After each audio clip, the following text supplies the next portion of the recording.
Morning folks, and welcome to another Glenn Maney Talks Chelsea. Now, there's been so much rubbish spoken about Chelsea in this last week.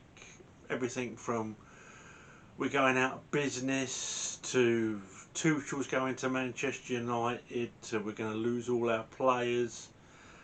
I thought I'd have to look into what was actually going on, because even on the news of the sale it all seems disjointed. So I've gone through all sorts of sources. I used Absolute Chelsea, which is an excellent website, by the way. Go and have a look at them for some of the news links on it.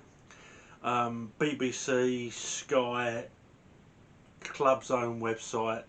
Wrote an email to Boris Johnson's office saying how disgusted I was that the club was being used as a pawn in all this, now that Abramovich is totally away from the club. He's left the club. So what is actually happening? Well, this Friday the 18th of March is the last date that potential bidders can put their bid with a group called Rainey, who Abramovich appointed to oversee the sale. And as far as I can make out, it's them that make the decision who buys the club. Abramovich has left a certain set of guidelines basically to try and ensure that Chelsea carries on running the way it was run under him. I'll read a few out. Yeah, a bid's got to be made. They've got to show proof of funds. They've got to show background checks on everyone involved in the purchase. Coming from Roman, that's a bit rich, I know, but I can see what he's doing. His heart's in the right place. Then basically there's got to be a business plan saying what they're going to do when they take over the club, and the business plan's got to be adhered to or it's a breach of contract. So they're the main stipulations that he's put in the sale of the club, and this Rainey have to oversee that. So there's been over 200 expressions of interest in buying the club. You've seen them. All sorts of people have got no hope of buying it. Conor McGregor, when he's not out raping, getting knocked out in a cage or beating up pensioners, he's amassing a 1.5 billion fortune, and he's got interested buying the club. Everyone and their mate has come out and said they've got an interest in buying Chelsea. Anyone who wants to up their profile. But there seems to be three main parties. One bid's already in, a bid for £2.7 million, and that's from the Saudi media group. Now they're fronted by a guy called Mohammed, let me get this right, Al-Kahiji. Now he's a Chelsea fan, and everyone says they're a Chelsea fan when they're buying the club, but he actually is. He's been sighted at the ground, he's got a season ticket, and he seems to be the main London guy behind this. The Saudi media group are what they say on the tin. They're basically media, but they're also in property. They're in everything, hotels, you name it. They've got a piece of the pie. They're valued at about £1.3 trillion. Their turnover each year is about 770 million. Plenty of cash there. I've been trying to find out who the other people are behind the Saudi media group. You can go on their website and look at their board of directors and do your own bit of research if you want. But he's the main guy in London. They say that they're going to redevelop Stamford Bridge. They're setting aside 1.5 billion to do that. First thing they do if they buy the club is make sure Rudiger stays, and have a word with Aspie about staying. Don't think much of Christensen, do they? and yeah, they would be a safe pair of hands, but again, you've got with it that Saudi sour taste. I've always said don't mix football and politics, but for those of you who like to, 81 people executed at the weekend. 81 Saudis executed. 2 were women for being raped. Now I think we're back to the same old argument. Do you associate everyone from that country with the atrocities of that country? Saudi media group also say that they're going to use Chelsea as a tool to advance women's rights in Saudi Arabia. They're going to plonk a lot of money into the Chelsea women's side and use them to promote women's football and women's rights in Saudi Arabia. If this is the case, then I think that's brilliant. To be honest, if football can actually be used to do some good. But you know what I'm like with the Saudis. I'll be a bit hypocritical, but they look to me at the moment to be the best cash-rich option. Nick Candy, I'm sure we've all seen it in the news, a London property developer who's a Chelsea season ticket holder and has been a Chelsea fan since he was 4. He's worth 1.5 billion, but he's also got on board another Chelsea supporter, Sir Richard Broughton, who actually was part of the Fenway group who bought Liverpool, if you remember back then.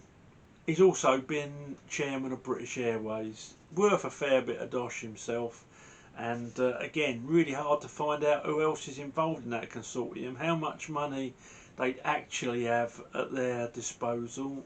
Is anyone's guess. I mean, Candy says he'll have a representative of Chelsea support on their board, which is great. I love that idea. I think it should be part of the deal anyway, that fans get representation, even if it's for someone from Chelsea supporters group or pitch owners. But I worry about how much money they've actually got in today's climate.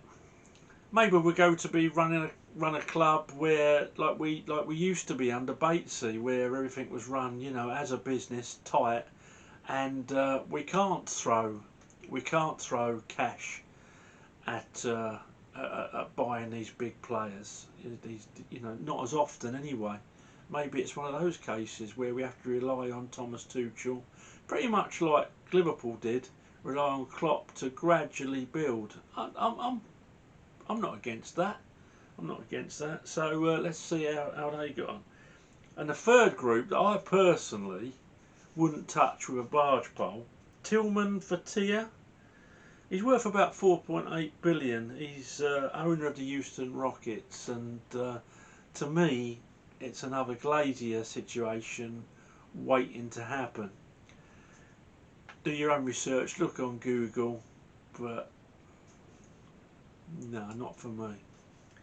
I'm sorry, there was another one. I said 3, there's actually 4. We've got the Todd Bowley, Wigor Wiss and Jonathan Goldstein, who actually is a Tottenham season ticket holder. Todd Bowley is part owner of the LA Dodgers. Look up the LA Dodgers, that'll tell you a lot about his business ethos where sports clubs are concerned. And obviously Hangor Weiss is a Swiss businessman, 87 years old. So if I was him, I wouldn't be buying a season ticket just in case. So I think it's between Nick Candy's group as a Chelsea supporter and the Saudi media group. As I say, depends how ethical, how moral we're going to get. Depends how ethical and how moral Rain you're going to get, to be honest.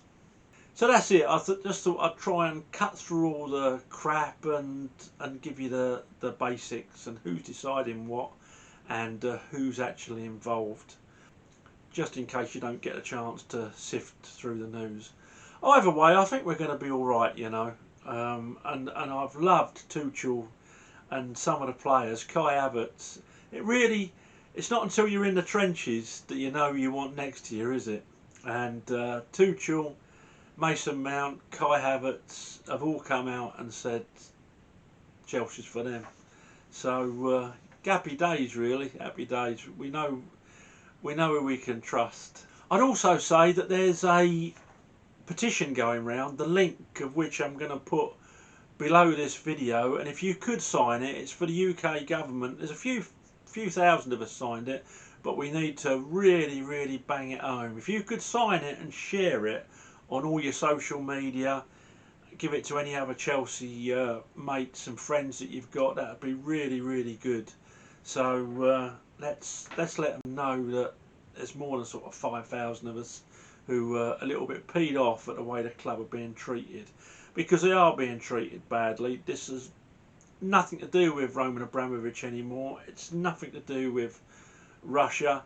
It's quite easy for the UK government to set up a holding company during the sale process and set up a bank account where those profits don't go anywhere near Roman, and if necessary the UK government pay the club what they need to pay the wages, etc, etc.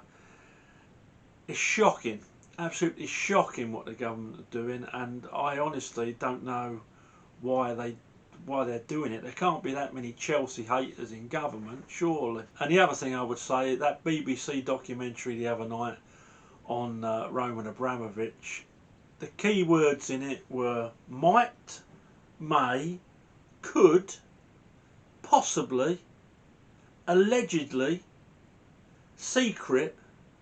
People pay their licence fee for that shite to be made. The BBC should hang their head in shame. I think it's beyond dispute that in the past Roman Abramovich has had links with the Kremlin. It may be he's still got links with the Kremlin, but did he decide to attack the Ukraine? I think we know the answer's no. Is he funding any of the military operation? It looks as if they can't find any evidence that he is. What they found is that he's got a share in a metal company, basically, that is used to make military armour. Wow. I would love to go through all the Russian sponsors of the Tory party and see how many of those have got links with the missile and general warfare industries. It stinks, it really stinks. Anyway, that's all from me. Hope you've enjoyed this little update. Let me know what you think, who you'd like to take over Chelsea. That'd be really interesting. Not just say who, but tell me why. Tell us all why. And it'd be good to gauge how we feel about Saudis possibly buying us. Also, is it worth taking a chance on the next Nick Candy group? Let me know. Please subscribe to the channel, throw a like, and also please sign that petition. It really is important. Thanks for watching again, you marvellous, marvellous people. Up to Chelsea.